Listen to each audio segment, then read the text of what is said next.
The history of energy drinks. Even if you don't drink energy drinks, there's almost no way you haven't heard of the big players in the energy drink industry, Red Bull and Monster. Two of the giants. Both are geniuses at marketing and grabbing attention.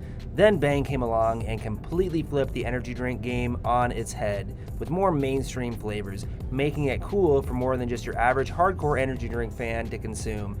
There also might be a new energy drink making waves soon. Who is this dark horse? But before all that, let's take you back to the beginning.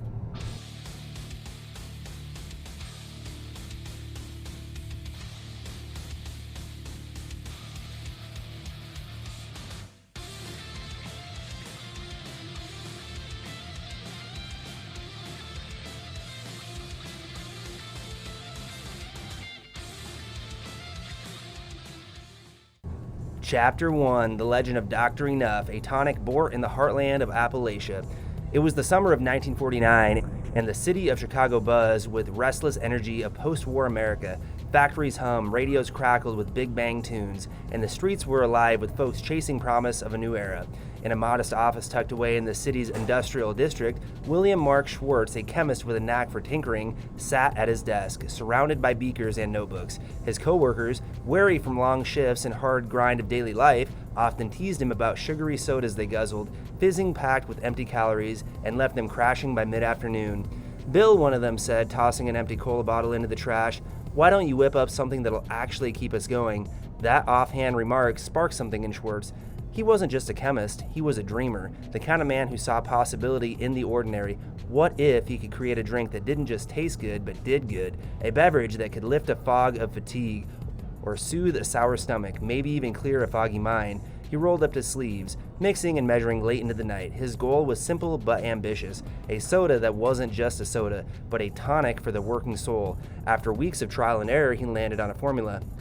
A lemon-lime elixir laced with B vitamins and a jolt of caffeine and pure cane sugar for clean, honest sweetness. He called it Dr. Enough, a playful nod to the idea that a little was enough to set you right.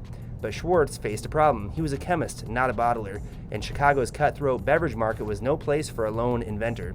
So he took a leap of faith, placing an ad in a trade magazine called Bottler's Gazette, seeking partner to bottle and distribute a revolutionary new drink, it read. Hundreds of miles away in the rolling hills of Johnson City, Tennessee, a man named Charles Gordon Sr. paused over his morning coffee, his eyes scanning the ad. Gordon was no stranger to the soda game. His Tri-City Beverage Corporation was already making waves in the region, bottling a quirky mixer called Mountain Dew, a citrusy concoction locals loved for its kick. Something about Schwartz's ad intrigued him. Maybe it was a promise of something new, or maybe it was just a gut feeling, but Gordon reached out. When the two men met, it was like lightning striking twice. Schwartz brought the science, Gordon brought the savvy. They shook hands, and by late 1949, Tri-City Beverage Bottling Line was churning out Dr. Enough in squat green-tinted glass bottles that caught the light just so. The drink hit the shelves in East Tennessee with a slogan that stuck: "Enough is enough." It wasn't just a drink, it was a promise, a boost for a tired mill worker, a farmer burning the midnight oil, the truck driver hauling loads through the Smoky Mountains. Word spread fast. In the Tri-Cities, Johnson City, Kingsport, and Bristol, Dr. Enough became a sensation. Folks swore by it, claiming it worked miracles. A seamstress in Elizabethton, Miss Dan Smith, typed a letter in 1951, her fingers flying over the keys. She'd been plagued by stomach troubles for years, unable to eat half the food she loved. Doctors' remedies hadn't helped, but a carton of Dr. Enough had her feeling like herself again. "I could eat meat, tomatoes, everything," she wrote, her words glowing with gratitude. "It's even given me new health. The wonderful Dr. Enough feeling." Her letter joined a flood of others, piling up in the Tri-City Beverage office. Hangovers vanished, arthritis eased, a weary mind snapped into focus, or so the stories went. Schwartz himself called it manna from heaven, and the locals didn't disagree. The drink's early days weren't without its quirks. Its lemon-lime flavor, sharper and less syrupy than Sprite or 7-Up, puzzled some at first. "Tastes like a ginger ale with a twist," one old-timer muttered, sipping it at a gas station counter. But that uniqueness was its strength. Dr. Enough wasn't trying to be another cola or candy-sweet soda. It was a tonic packed with theanine, lysine, potassium, and iodine, 80% of what the body needed daily, all in one bottle. And the caffeine? Just enough to nudge you awake without rattling your nerves. In a region where hard work was a way of life, Dr. Enough felt like a friend who had your back. As the late 1950s rolled on, Tri-City Beverage found itself at a crossroads. Mountain Dew, their other drink, was catching fire. Its brash flavor and cheeky name was drawing attention far beyond Tennessee. Pepsi came knocking in 1964, offering a deal too good to pass up. Gordon sold Mountain Dew's rights, but he held tight to Dr. Enough. "That's our heart," he told his son, Charles Chuck Gordon Jr. "We don't let that go." It was a gamble, but it paid off. While Mountain Dew became a global giant, Dr. Enough stayed true to its roots, a regional legend in glass bottles, never plastic, because as Chuck later said, glass keeps the flavor pure. By the 1970s, Dr. Enough's reputation had grown, but so had the competition. Energy drinks were still decades away. Red Bull wouldn't hit the US until 1997, but the soda drink market was crowded. Still, Dr. Enough held its own. Thanks to the loyal fans and stubborn commitment to quality, Tri-State Beverage expanded the line, adding Diet Dr. Enough for those who were watching calories, and Herbal Dr. Enough spiked with ginseng, guarana, and a cherry twist that gave it a sweet, bold edge. The green bottles became a fixture in gas stations, diners, and corner stores across northern Tennessee, southwest Virginia, and western North Carolina. You could find them at Powell's Sudden Service, the local fast food chain, or tucked into the coolers at Crackle Barrel, where travelers from afar stumbled upon the drink and carried its story home. The years brought changes, but Dr. Enough stayed consistent. When high fructose corn syrup swept the industry, Tri-City stuck with cane sugar. When aluminum cans took over, they kept bottling in glass. It's what sets us apart. Chuck Gordon told the reporter in 2019, standing at the same Johnson City plant his father had built, "The bottling line could fill 5,000 cases a day, and the demand was stronger than ever." At 70 years old, Dr. Enough was no longer just a drink, it was a piece of Appalachia, as much a part of the region as bluegrass music or the mist over the Smokies. Stories kept the legend alive. A Kingsport nurse swore Dr. Enough eased her chemotherapy side effects. A Bristol trucker claimed it was the only thing that kept him sharp on the long hauls. Even Everline Gordon, Charles Sr.'s widow, demanded her daily bottle well into her 90s, her son delivering it with a smile. Online, soda enthusiasts debated its place in history. Is Dr. Enough the original energy drink? One Reddit user asked in 2016. The answer wasn't clear. Pepsi had been called an energy booster in the 1920s. Japan Liptovin D predated Red Bull, but Dr. Enough's 1949 debut made it a clear contender, a pioneer in the category that wouldn't exist for decades. Today, in 2025, Dr. Enough remains a quiet giant. You won't find it in every supermarket, and that's by design. It's still bottled in Johnson City, still sold in those iconic glass bottles, still carrying the same promise it did 76 years ago. For the people of the Tri-Cities, it's more than a drink. It's a ritual, a memory, a taste of home. And for those who discover it, whether it's at Cracker Barrel in Kentucky or a gas station in Asheville, it's a sip of history, a reminder that sometimes the smallest ideas, like a chemist's dream in Chicago office, can spark something extraordinary. As Chuck Gordon once said, Dr. Enough's not about chasing trends, it's about staying true. In a world that's always rushing forward, there's something mighty comforting about that. Chapter 2, Post-War Japan. In the early 1960s, Tokyo buzzed with the energy of a nation rebuilding itself.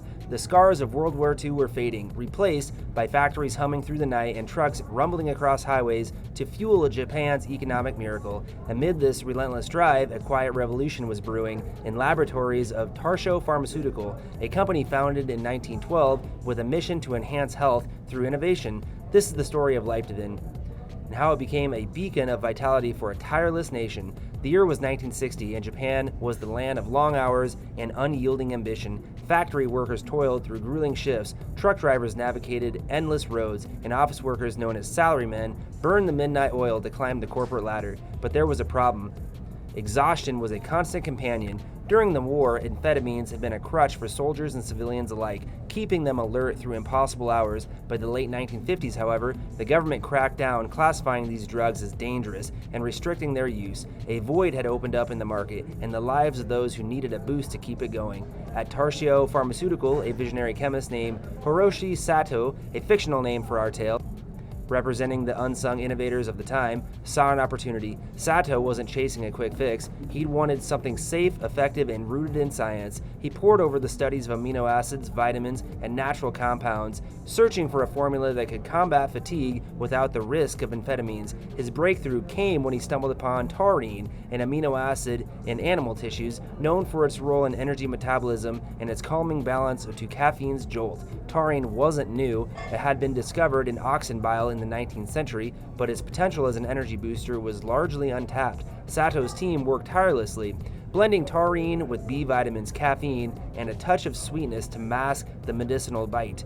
They packed their creation in a small, amber-colored glass bottles, reminiscent of the ampoules that once held liquid medicine. The liquid inside glowed a vibrant, mostly fluorescent yellow, a color that seemed to pulse with promise. They named it Liptovin, a nod to lipolysis, the breakdown of fats for energy, and vitamins, the D standing for delicious and dynamic. In 1962, Liptovin hit the shelves, marketed as a herbal energizing tonic to alleviate physical and mental fatigue. At first, Liptovin was a curiosity. It didn't look like the fizzy sodas or canned coffees that would later dominate the convenience store. It resembled cough syrup with a thick, syrupy texture and a taste like it was more functional than refreshing. But for truck drivers pulling all-nighters and factory workers clocking overtime, Liptovin was a revelation. A single 100 milliliter bottle delivered a surge of focus and stamina, enough to push through the final hours of a shift. Word spread quickly, and soon, corner pharmacies and vending machines couldn't keep it in stock.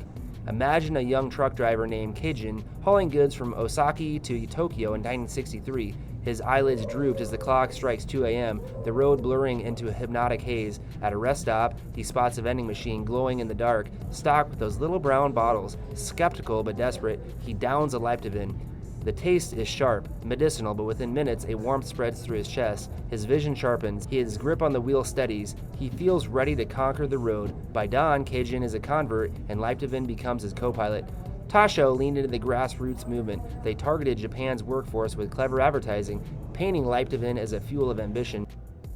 In the 1970s, their campaigns took a bold turn, which the catchphrase, "Fight Asapi," might be pronouncing that wrong, fight one shot, evoking a warrior spirit in every bottle. Commercials featuring rugged athletes, charismatic actors, and legendary Toriyosho Mufuno downing Liptovin before tackling impossible challenges. One iconic ad even starred Arnold Schwarzenegger bursting out of the giant bottle like a genie, his muscles flexing as he roared about unstoppable energy.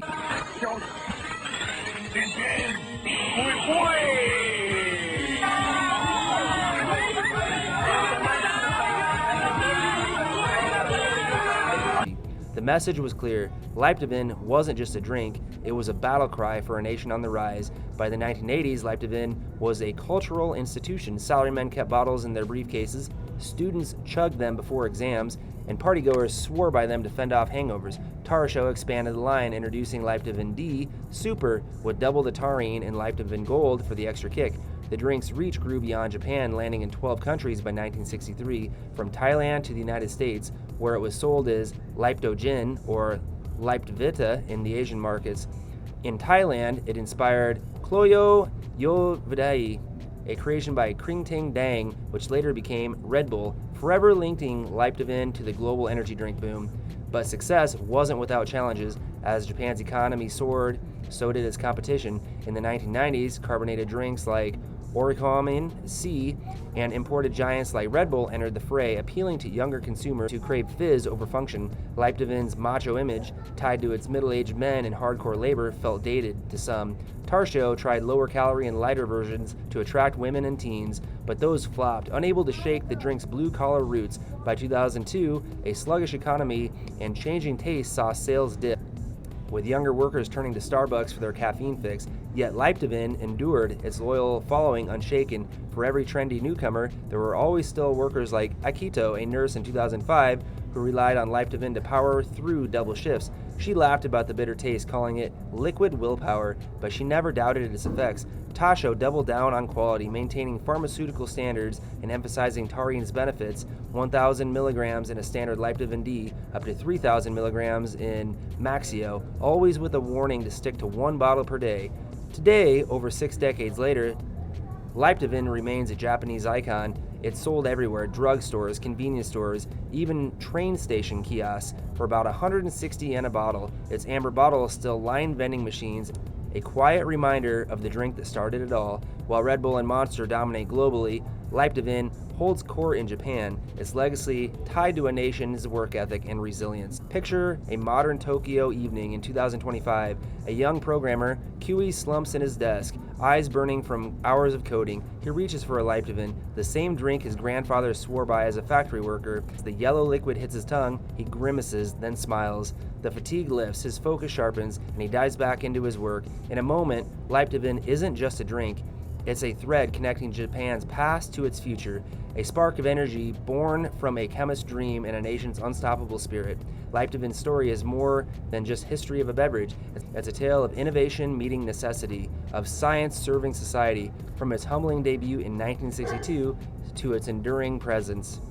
It's carved out a new category in the global market, proving sometimes the smallest bottle holds the biggest dreams. Chapter 3. Enter the King of Energy. In the bustling streets of Bangkok, Thailand, in the late 1970s, a young Austrian marketing executive named Dietrich Matschitz found himself battling jet lag and the oppressive heat. At 38, Dietrich was a man of sharp instincts, always on the lookout for the next big opportunity. He worked for a German toothpaste company, Blandix, and his job took him across the globe, exposing him to cultures and ideas far removed from his quiet hometown. On this particular trip, he stumbled upon something that would change his life and the world forever. Dietrich was sitting at a modest hotel bar nursing a drink when a local recommended a small bottle of a syrupy tonic called Crani-Yum.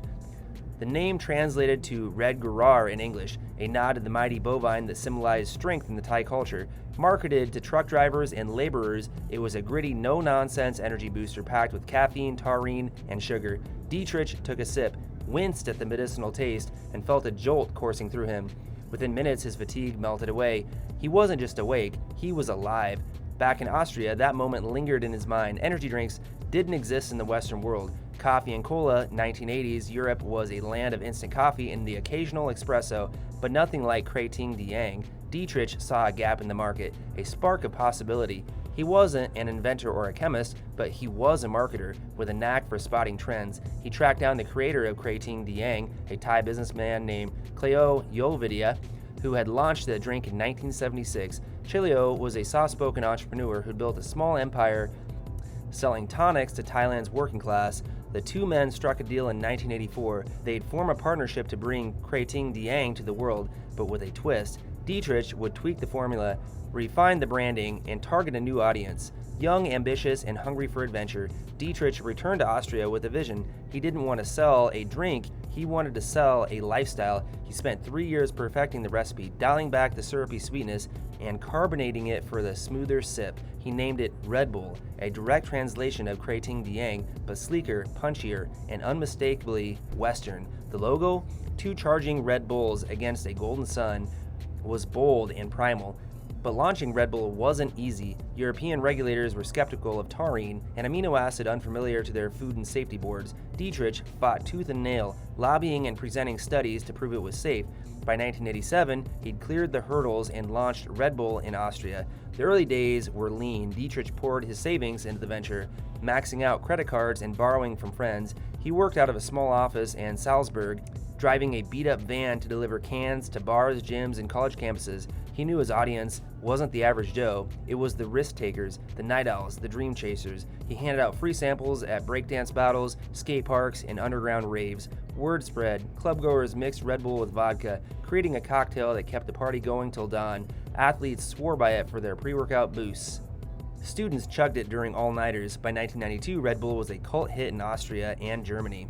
Dietrich wasn't content to stop there. He saw Red Bull as more than a beverage. It was a movement. By 1992, he took a gamble that would redefine his brand. He sponsored a paraglider's jump off a cliff in the Alps. The stunt, captured on grainy VHS, went viral before viral was a thing. People couldn't stop talking about it.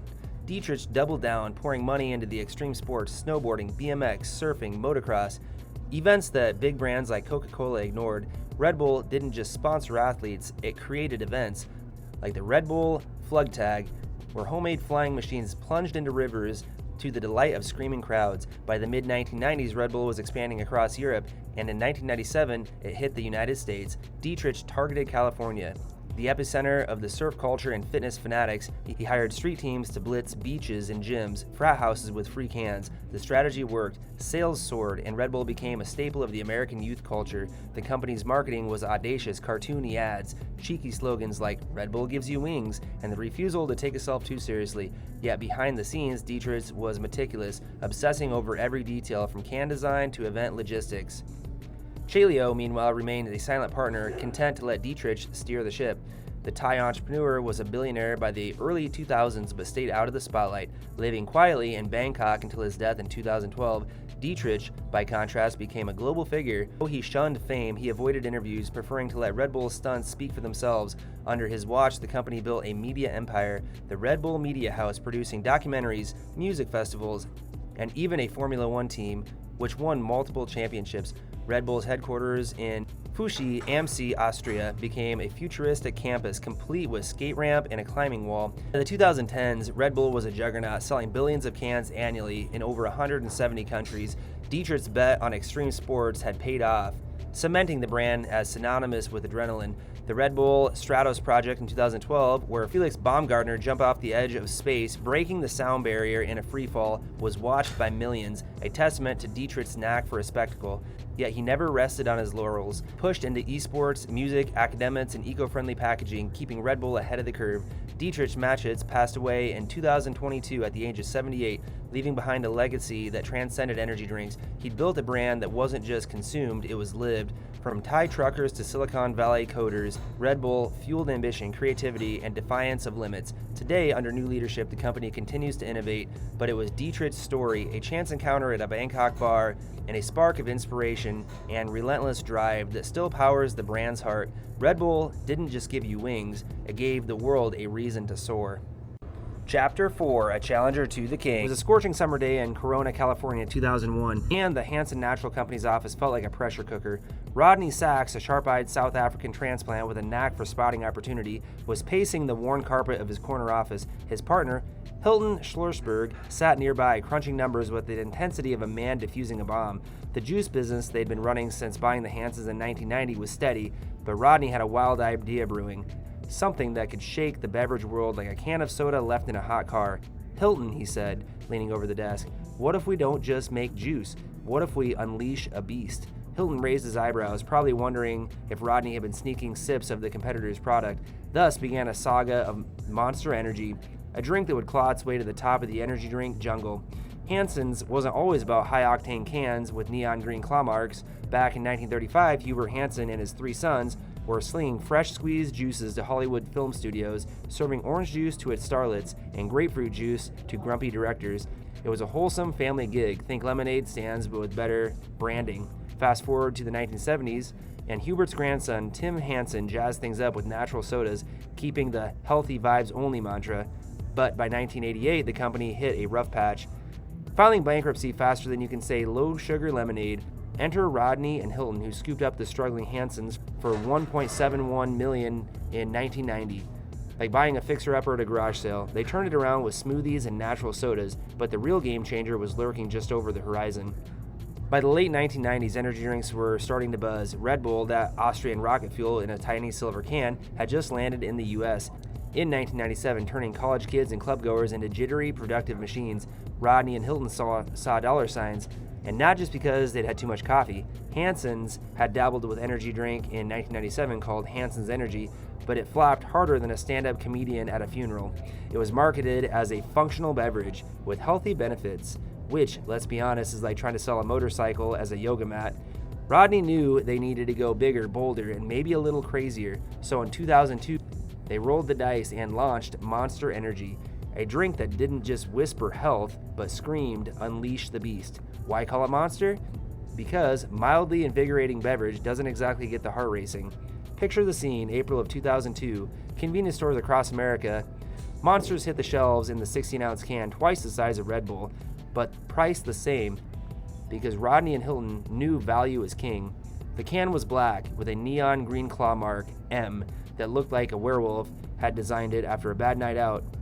The taste, sweet, tangy, and packed with enough caffeine, 160 milligrams per can. It wasn't subtle, neither was the marketing. While Red Bull went for the sleek skydivers and formula racers, Monster dove headfirst into the gritty world of extreme sports. They sponsored motocross riders, BMX pros, and skateboarders. People who lived for adrenaline probably thought safety first was a punchline. Monster didn't just sponsor events, they became the event. Their logo was plastered on dirt bikes, half pipes, and even Rob Dyrdek's Monsters Mobile.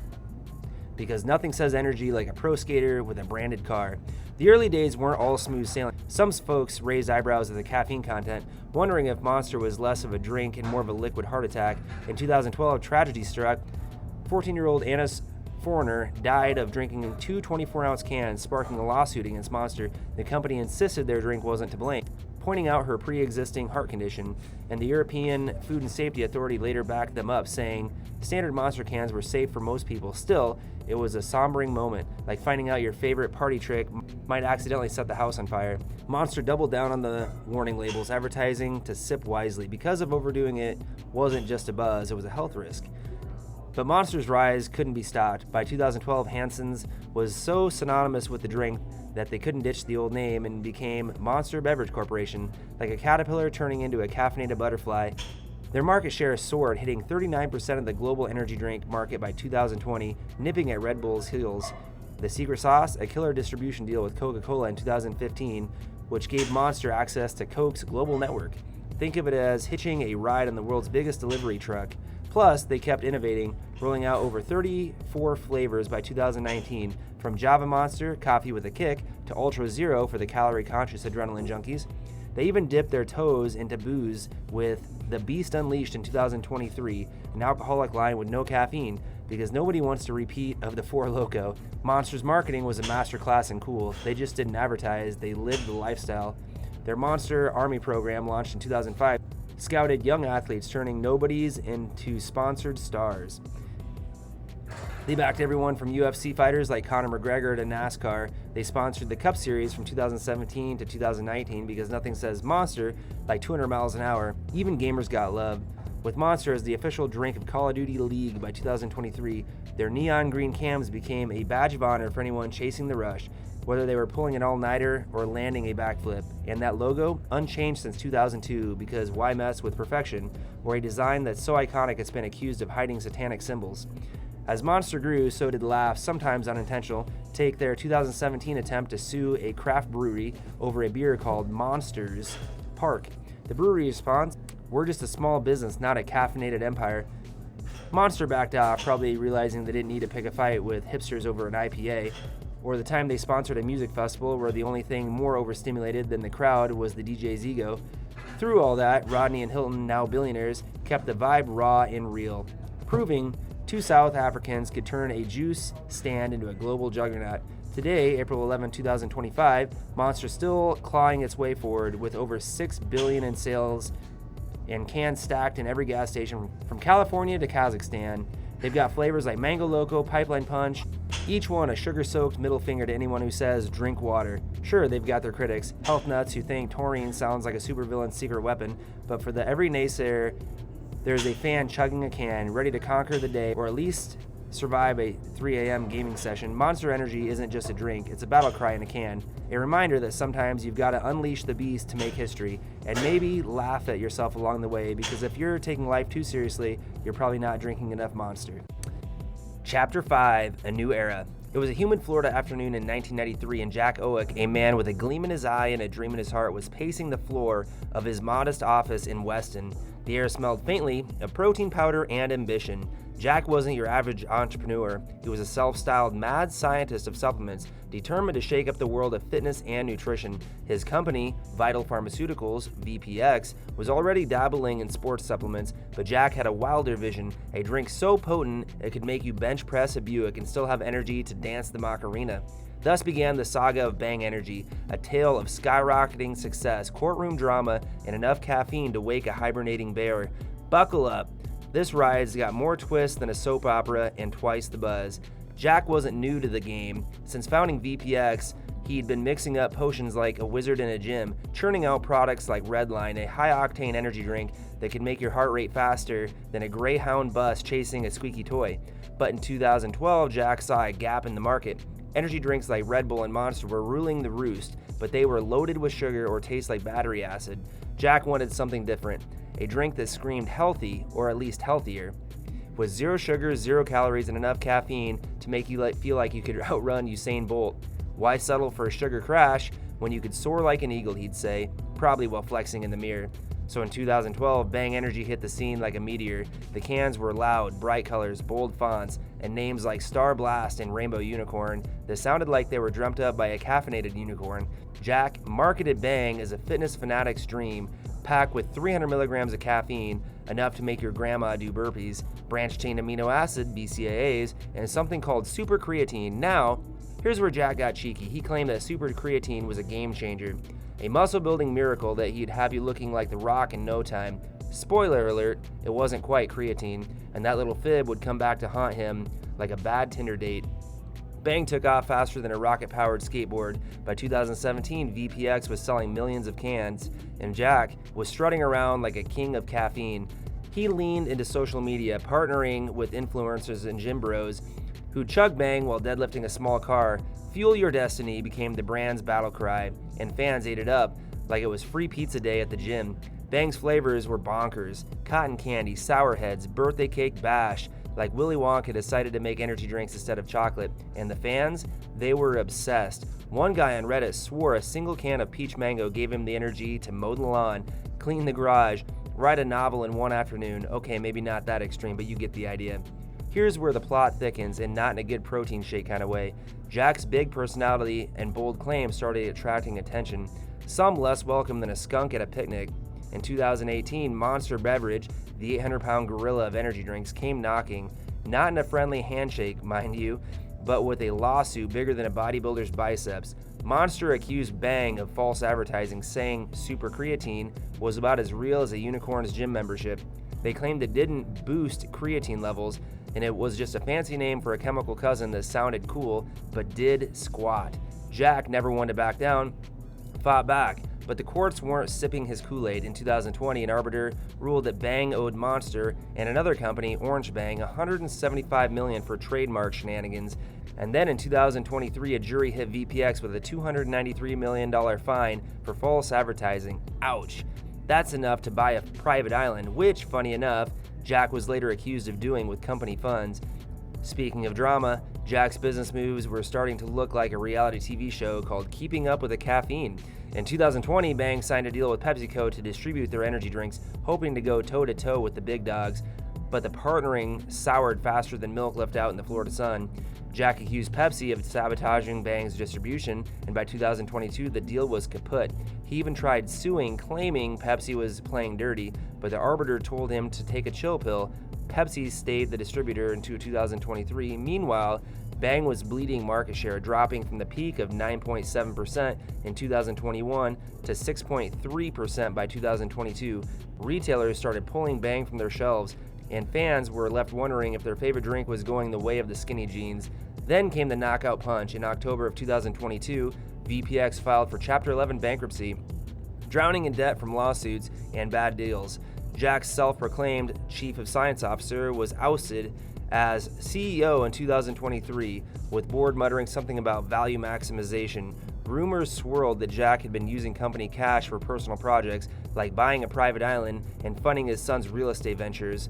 What's a little island between friends, he might have joked, but the bankruptcy liquidators weren't laughing. They slapped him with a lawsuit alleging he treated VPX like his personal piggy bank. Enter Monster stage left, like a villain turned hero in a blockbuster movie. In July of 2023, they swooped in and bought Bang's assets for $362 million, including a shiny production plant in Phoenix. Monster's CEO, Rodney Sachs, saw Bang as low-hanging fruit, a brand with loyal fans and killer flavors, just in a need of a little TLC. They slashed the product line to 12 core flavors. Sorry, Purple Kittle fans. Ditched the super creatine nonsense and started rebuilding Bang's reputation. By 2024, Bang was creeping back onto the shelves, distributed through Coca-Cola's networks because Monster got friends in high places. It wasn't the same Bang, no more caffeine-free versions or wacky side projects like Bang Keto Coffee, but it was alive, like a phoenix rising from a pile of empty cans. Today in 2025, Bang Energy is a shadow of its former self, but it's still kicking. Monster's betting on its loyal fans who rave about flavors like black cherry vanilla on Reddit, and even some grumble that it's not the same since the white cans. Jack Owick, meanwhile, is out there plotting his comeback, teasing a new AI-driven energy drink venture. AI-powered caffeine? What's next? A drink that does your taxes? Skeptics joke. But if Jack's got a track record that proves anything, it's that he's got more lives than a cat with a Red Bull sponsorship. The Bang Energy saga is a wild ride of highs and lows, like chugging a can and feeling your heart race, then crashing hard. It's a story of innovation, hubris, and redemption, with a side of courtroom chaos. So next time you crack open a Brang, raise a toast to Jack, the guy who dared to dream big, even if occasionally he tripped over his own ego, and maybe stick to 1 can. 300 milligrams of caffeine is no joke, unless your idea of funny is doing jumping jacks at 3 a.m. Chapter 6, The New Wave of Energy. It's a blistering afternoon in Louisville, Kentucky in 2018, and Katie Hearn, a fitness influencer with 1 million Instagram followers and a knack for turning sweat into gold, is pacing her gym. Her phone's blowing up with DMs, fans begging for a drink that's as bold as her workouts, but doesn't taste like a chemistry lab. She glances at her husband, Hayden Schneider, who's nursing a coffee and muttering something about market gaps. They'd been tossing around ideas for a brand that screams empowerment, not just caffeine. That's when it hits her. Why not create an energy drink that's unapologetically fun, female-based, and packed with flavor? She grabs a notebook and scribbles Alani Nu and A Star Is Born. Little does she know she's kicking off a wild ride in the energy drink world, a saga filled with rival brands, quirky collabs, and enough caffeine to wake a hibernating bear. Katie wasn't new to the game. She'd built a fitness empire, but energy drinks? That was uncharted territory. She wanted something different. No gritty bro-heavy vibes like monster cans littering gym lockers. Alani Nu was about sparkle, sass, and flavors that popped like a confetti cannon. By 2018, she and Hayden, backed by Congo Brands, a company with a nose for hype, launched their first cans. Picture this: Cosmic Stardust, Hawaiian Shaved Ice, Pink Slush. Names that sound like they belong at a beach party, not a gas station cooler. Each 12-ounce can packed with 200 milligrams of caffeine, 0 sugar, and a vibe that screamed, "You got this, babe." The secret sauce? Social media. Katie's followers went feral, posting selfies with glittery cans. When Kim Kardashian dropped a limited edition Kim-Aid flavor in 2023, the internet nearly broke. Sales skyrocketed to 600 million by 2024, and Alani Nu became the it girl of energy drinks. But not everyone was sipping the Kool-Aid or the cherry slush. In Canada, regulators threw shade, issuing a 2023 warning about label and caffeine content. Bilingual labels? Pfft, Katie probably thought. Tweaking the formula to keep the party going, by 2025, Celsius Holdings swooped in, buying Alani Nu for a cool $1.8 billion. Why? Because combining 2 sugar-free giants was like pairing peanut butter and jelly, or in this case, peach nectar and orange kiss. Chapter 7, 3D Energy, the underdog swagger. Rewind to 2017, same city, Louisville. Christian Gutzman, a YouTuber with bigger biceps than his subscriber count, is fed up with energy drinks that taste like battery acid. He's got a vision, a drink that's lean, mean, and doesn't break the bank. Enter 3D Energy, backed by, you guessed it, Congo Brands. The same folks whispering in Alani's ear. Christian's no stranger to drama. Rumors swirled about the fallout with Katie over business ties, but he keeps it chill, focusing on cans that look like they belong in a sci-fi flick. Chrome, Frost, Liberty Pop. Each one's got 200 milligrams of caffeine and a price tag that says, "I'm not here to rob you." 3D carved out a niche with budget-conscious gym rats and gamers who wanted a bang for their buck. It wasn't about fancy collabs or influencer flexes, it was about reliability. But the road wasn't smooth. By 2023, Canada slapped 3D with a recall alongside Alani Nu, citing caffeine concerns. Christian proudly shrugged, adjusted the labels, and kept pumping out flavors. 3D never hit Alani's heights, but it held its own, a scrappy underdog in a world of glossy giants. Some whispered it was Alani Nu's less sparkling cousin, but fans didn't care. They loved the no-nonsense kick. Chapter 8, Ghost Energy, the flavor freak. Fast forward to 2020, Dan Laricchio and Ryan Hughes are chilling in Chicago, dreaming up a brand that's less energy drink and more lifestyle explosion. They built Ghost as a supplement company, slinging protein powders with names like Oreo and Chips Ahoy. Why not take that same playful energy to drinks? Ghost Energy launched with a mission: make cans so wild people forget they're caffeinated. Sour Patch Kids, Red Berry, Warheads, Sour Melon, Swedish Fish. These weren't just flavors, they were nostalgic bombs. Each can had 200 milligrams of caffeine, 0 sugar, and enough carbonation to tickle your soul. Ghost didn't just sell drinks, it sold vibes. Collabs with candy brands turned heads, and gamers already hooked on Ghost pre-workout chugged Welch's grape while grinding Fortnite. By 2024, Ghost was a C-store darling, with Keurig Dr. Pepper snagging up 60% stake for $990 million. But Canada, ever the buzzkill, flagged Ghost in 2023 recall. No biggie, Ghost tweaked its game and kept dropping flavors that tasted like childhood memories. It wasn't about health claims, it was about fun. Chapter 9, Celsius Energy, the OG trailblazer. Now let's hop back to 2004. Boca Raton, Florida. Steve Haley is sitting in a boardroom pitching a drink that's not just a caffeine hit, but a lifestyle. Celsius isn't chasing the Monster or Red Bull crowd. It's for fitness buffs who want to burn calories while sipping. Launched with green tea extract, 200 milligrams of caffeine, and a metabolism-boosting promise, Celsius markets itself as a functional choice. Sparkling orange, peach vibe, astro vibe, and the flavors are crisp, not Chloe, and the cans scream, I just crushed at spin class. Celsius grows steadily, but it's the 2010s that send it into the stratosphere. Collabs like Flow Rida bring it back, and PepsiCo grabs an 8.5 stake in 2022 for $550 million. By 2024, revenue hits $1.36 billion, and the C stores can't keep Arctic Vibes stocked. Canada's 2023 recall, a hiccup. Celsius adjusts and keeps climbing. Then in 2025, it drops $1.8 billion to buy Alani Nu, creating a sugar-free empire with a 16% market share. CEO John Fidley calls it a game changer. While he's not wrong, Celsius isn't just a drink, it's a movement for those who want an energy drink without a guilt trip. Chapter 9, Rethink Energy, the new challenger. It's the beginning of 2023. Brett Clausen and Jamie Stark are looking for the next business to start. Brett and Jamie have been friends since middle school. Jamie's dad was even Brett's basketball coach from 5th to 8th grade. The duo grew up in the country in the Great Plains of Nebraska. Having similar values, both being Christians and raised around agriculture, they made good business partners. Some say don't get into business with your friends. Thankfully, it's worked out so far for the pair. After owning a few nutrition stores and gyms since 2016, the partners wanted to start something new. They stood around drinking energy drinks one morning, shooting the breeze as normal. The pair started thinking, there are a lot of good energy drinks on the market, but a lot of them are high caffeine and not much else. What if we made a functional energy drink that pairs caffeine and true mental clarity? Jamie got to work ordering the different nootropics. Brett and Jamie self-dosed ingredients like lion's mane, alpha-GPC, and L-theanine. They were also talking to experts in the industry and compared nootropics that are used in other supplements such as pre-workouts. Knowing the drink business was going to be capital intensive, Brett and Jamie thankfully had saved money from one of their other businesses to be able to start Crani-Yum. Trying to figure out who was actually going to produce the drink was a challenge. You don't know what you don't know in the new industry of energy drinks, but you have to learn fast. They found a co-packer that would work with them, and the day after Christmas of 2023, the duo flew out to check out the facility in Utah. By the end of January 2024, product was on the ground after almost a full year of development. Thankfully, other nutrition stores were very receptive to carrying Crani-Yum in Nebraska. Brett also ran a little pressure campaign to get a little gas station in their hometown of Plainview, Nebraska, that Brett and Jamie grew up in, to pick up Crani-Yum. It worked. The little gas station in a town of 1,300 people is one of the best movers of Crani-Yum in Nebraska, thanks to all the people that requested it. Brett and Jamie had a lot of support from family and friends that enjoyed the product: gym goers, students, farmers, truck drivers, and even people in their 80s. The Crani-Yum guys kept grinding. It took some time, but one of the big grocery stores in the Midwest approved Crani-Yum. Slowly but surely, Crani-Yum is in over 30 Hy-Vee locations as of the filming of this video. Crani-Yum is mostly in Nebraska and surrounding states, but it is scattered across the United States, specifically at nutrition stores and gyms. I'm actually Brett Clausen, one of the co-founders of Crani-Yum. Check out the cans here. Dr. Yum, kind of like a cherry Dr. Pepper. Peach Rings is definitely the sweetest of the flavors.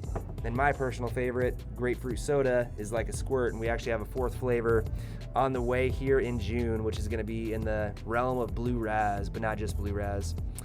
So thankfully, we sincerely appreciate all the support that we've received from everybody. We understand the ground and pound of starting a business like this. Most people that start an energy drink nowadays have a lot of capital backing, or they're already major influencers online.